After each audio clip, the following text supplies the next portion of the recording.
Halo Rek, kembali lagi dengan saya. Dan di video kali ini bisa kalian lihat ada 3 buah headphone yang bakal saya bandingkan dan saya kasih nilai ya. Mana-mana aja yang bagus buat diambil dan mana yang enggak terlalu bagus buat diambil. Dan di sini buat kalian yang belum tahu, kalau ketiga headphone ini adalah sebuah headphone yang ada di budget 200 ribuan yang punya fitur Active Noise Cancelling atau ANC. Nah, di video kali ini saya akan menilai dari range 1 sampai 5 beberapa poin dari ketiga headphone ini ya. Dan untuk poin pertama, ini adalah build quality-nya yang bisa mencangkup juga kayak stretch test-nya, kualitas tombolnya, dan beberapa ketahanan-ketahanan lain yang ada di 3 headphone ini. Tapi sebelumnya saya pengen kasih tahu juga ya, sebenarnya build quality dari ketiga headphone ini menurut saya udah cukup bagus, tapi di sini ada hal-hal penting yang membedakan ketiga headphone ini ya dari beberapa poin yang saya sebutkan tadi. Untuk OLED H2, di poin ini saya kasih skor 4,5. Karena menurut saya OLED H2 ini punya tingkat kelenturan yang buat saya cukup bagus. Di stretch test pun dia masih kerasa cukup bagus ya. Untuk kualitas tombolnya juga buat saya ini sangat-sangat enak untuk diakses di bagian earcup sebelah kiri.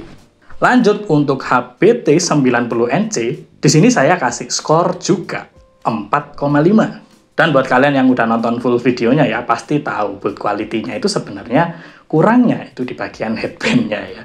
Jadi, untuk secara keseluruhan HBT 90NC ini build quality-nya udah cukup bagus. Bagian tombol di sini juga enak, cuma dia paling beda sendiri. Tombolnya ada di sebelah kanan bagian earcup.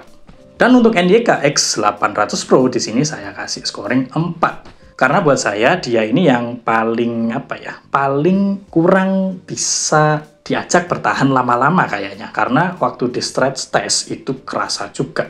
Kalau kita udah terlalu panjang rengganginnya, dia bakal kerasa cukup kendur gitu. Jadi buat saya kurangnya di bagian itu ya. Untuk bagian tombolnya sendiri buat saya juga posisinya terlalu aneh, agak miring melawan arah dari earcup-nya. Jadi hal itu yang mungkin memicu saya untuk kasih scoring 4 di NYK X800 Pro ya. Lanjut sekarang poin kedua, yaitu di bagian portabilitas. Di portabilitas ini mencangkup kayak artikulasi, baterai, bobot, dan hal-hal semacam itu ya. Untuk OLED H2, di poin ini saya kasih scoring 4. Untuk bobot dia yang paling ringan dari kedua pesaingnya. Dia masih punya foldable walaupun kurangnya artikulasi di bagian earcup. Dan juga daya tahan baterai yang buat saya punya variasi yang lebih banyak ya. Kayak dia bisa bertahan di waktu 35 jam dengan ANC nyala dan 50 jam kalau misalnya ANC-nya mati. Jadi untuk segi portabilitas, OLED H2 ini sangat-sangat masih bisa diajak untuk kalian pakai di mana-mana ya. Untuk HBT 90NC saya kasih scoring 4. Sama halnya seperti OLED H2, cuma sebenarnya artikulasi yang ada di HBT 90NC ini lebih lengkap ya. Yang bikin dia sedikit bisa selevel sama OLED H2 itu karena bagian baterainya. Di sini baterainya sendiri juga punya daya tahan yang mirip-mirip. Dia punya 45 jam dan itu udah sangat-sangat cukup untuk segi portabilitas ya. Nah, kalau NYK X800 Pro di sini saya kasih skor juga 4 sama. Karena kalau kalian bandingin sama HBT 90NC, dia punya artikulasi yang sama, punya kelengkapan adjustment yang sangat leluasa ya. Dengan bobot yang nggak beda jauh sebenarnya sama si HBT 90NC. Cuma di sini dia kalah di bagian baterainya yang sedikit lebih kecil dibanding kedua yang saya sebut sebelumnya ya. Lanjut di poin berikutnya adalah bagian kenyamanan. Dan di sini kenyamanan itu mencangkup bagaimana headphone ada di posisi kepala kalian dan ngerasa nyaman atau enggak, dan bagian headrest, clamping, dan penggunaan waktu panjang ya. Yang pertama, OLED H2 saya kasih skor di 3,5. Kenapa 3,5? Ya, saya jelaskan sedikit. Di sini, yang bikin dia kurang nyaman dipakai di kepala itu adalah bagian earpad-nya. Lubangnya dia kecil dan cukup tipis ya, bikin telinga kita atau daun telinga kita itu kerasa cukup nempel waktu dipakai. Dan untuk pemakaian waktu panjang, ini buat saya juga kurang enak itu. Setiap beberapa menit pun kalian kadang-kadang harus adjustment. Jadi saya rasa Ini kurang nyaman aja sih. Dan untuk bagian headrest juga udah pernah saya jelasin di video yang full review ya. Kalau bagian headrestnya ini emang agak kurang gitu. Walaupun sebenarnya clampingnya ini ukurannya cukup normal. Nah, untuk HPT 90NC di sini saya kasih skor 4. Biar ada gambaran juga, skor 4 ini karena memang HPT 90NC nyaris sempurna ya untuk bagian kenyamanan. Bagian earpad juga enak waktu dipakai. Adjustment juga bebas karena banyaknya artikulasi. Dipakai lama pun juga masih bisa, walaupun ada beberapa orang yang mungkin gak bisa lama-lama pakai headphone yang isolation-nya sekenceng punya DBE HPT 90NC ini. Untuk headrest di sini juga udah pernah saya bahas di video full ya, yang emang masih kurang rasanya. Nah, kalau untuk NYK X800 Pro di sini saya kasih skor 4 juga, karena emang hampir mirip-mirip sama DBE HPT 90NC ya. Cuma bedanya, NYK X800 Pro ini lebih nyaman kalau dipakai di jangka waktu yang agak panjang ketimbang kedua seri sebelumnya ya. Poin berikutnya adalah ANC atau Active Noise Cancelling. Yang di video saya sebelumnya, beberapa headphone ini juga saya kasih sampel untuk ANC-nya ya, kecuali si OLED H2. Karena untuk scoring, OLED H2 saya kasih 3,5. Ya, kenapa kok gitu? Karena emang ANC-nya seperti yang saya bilang di video full. Ini kurang impact, kurang punya efektivitas yang cukup bagus untuk dia punya ANC karena bagian earpad-nya yang benar-benar kurang dari sisi isolation-nya. Dan untuk HPT 90NC saya kasih skor 4,5. Nyaris sempurna. Dan menurut saya ini ANC terbaik di kelas 200 ribuan ini ya. Yang paling cakep isolation-nya, yang paling cakep juga noise cancellingnya, dan ya untuk segi ANC, DBE HPT 90NC ini pilihan yang paling bagus. Kalau NYK X800 Pro, di sini saya kasih skor 4. Nyaris sempurna seperti DBE HPT 90NC, tapi sayangnya kalau kalian tahu di video full saya itu ada penjelasan tentang ANC yang tak rasain di X800 Pro ya. Jadi mungkin kalau kalian pengen tahu detailnya, kalian bisa cek video pembahasannya yang sendiri si X800 Pro aja ya. Karena emang nggak bisa saya jelasin di sini sih, karena emang kualitasnya sebenarnya kalau disimpulin ya mirip-mirip, cuma ada beberapa poin aja yang sedikit berbeda dari HPT 90NC. Nah, poin berikutnya adalah bagian suara. Dan untuk skor di bagian suara ini udah saya average-kan ya, berdasarkan pengalaman saya dengerin musik, nonton video, atau main game sekalipun. Nah, untuk si OLED H2, di sini saya kasih skor 4. Karena memang menurut saya ini karakter suara yang cukup oke, cukup bagus. Walaupun emang masih ada beberapa poin yang kurang. Dan di sini ingat, OLED H2 sangat tidak cocok untuk bass head, dan ini catatan penting. Nah, kalau untuk DBE HPT 90NC di sini juga saya kasih skor 4. Untuk overall suaranya buat saya DBE HPT 90NC ini cukup bagus ya. Tapi di sini berbeda jauh sekali dengan OLED H2 yang punya karakter cukup ngebrek ya. Kalau HPT 90NC ini kerasa sedikit balance suaranya. Walaupun emang ada rasa mendemnya dikit ya. Dan kualitas overallnya itu buat saya HPT 90NC juga sama-sama bagus seperti OLED H2, cuma beda karakter aja. Makanya di sini skornya sama. Beda lagi kalau NYK X800 Pro.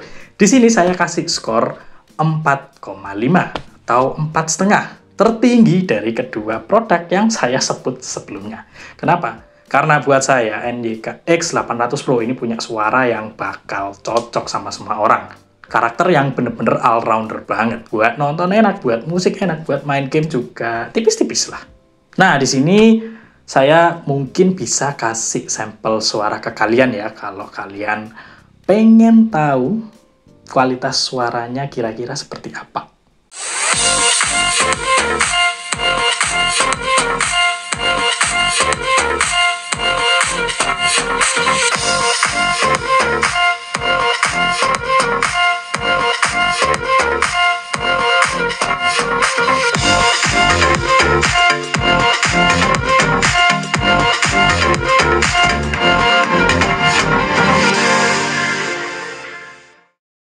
Nah, poin berikutnya yang juga sekaligus poin terakhir di sini adalah bagian mikrofonnya. Yang langsung saya scoring aja ya. Untuk OLED H2 di sini saya kasih 3,5 karena karakter suara mic-nya di sini menurut saya cukup cempreng ya, cukup kerasa kenceng dan beberapa suara itu masih terkesan robotik. Mungkin kalian bisa cek video fullnya aja ya kalau pengen tahu sampel mikrofonnya. Dan untuk HPT 90NC di sini juga sama, saya kasih skor 3,5. Dan kualitasnya juga mirip-mirip ya, cuma di sini beda karakter aja. Kalau di BE HPT 90NC punya karakter suara yang menurut saya jauh lebih mendem ketimbang si OLED H2. Dan untuk NYK X800 Pro di sini saya kasih skor 3. Karena menurut saya suara mikrofon di X800 Pro ini yang masih kalah dibanding kedua pesaingnya ya. Walaupun sebenarnya karakternya mirip sama HPT 90NC, tapi buat saya, tangkapan HPT 90NC itu lebih bagus daripada X800 Pro. Dan semuanya tidak ada yang nyampe skor 4, karena memang level suaranya itu gak terlalu bagus-bagus banget ya. Cuma kalian bisa milih dari scoring tadi, untuk kualitas mikrofon mana yang paling bagus dan paling cocok buat kalian pilih. Nah, sebenarnya ada satu poin lagi untuk bagian fitur yang ada di headphone ini yang salah satunya tidak punya. Cuma memang tidak saya masukkan poin karena ini bersifat pilihan ya, subjektif ya, kalian butuh apa enggak. Di BE HPT 90NC, satu-satunya yang tidak punya support kabel aux, sedangkan OLED H2 sama NYK X800 Pro itu support. Di sini kalian tentuin ya, kalian suka headphone portable budget ANC kayak gini yang support kabel aux atau tidak.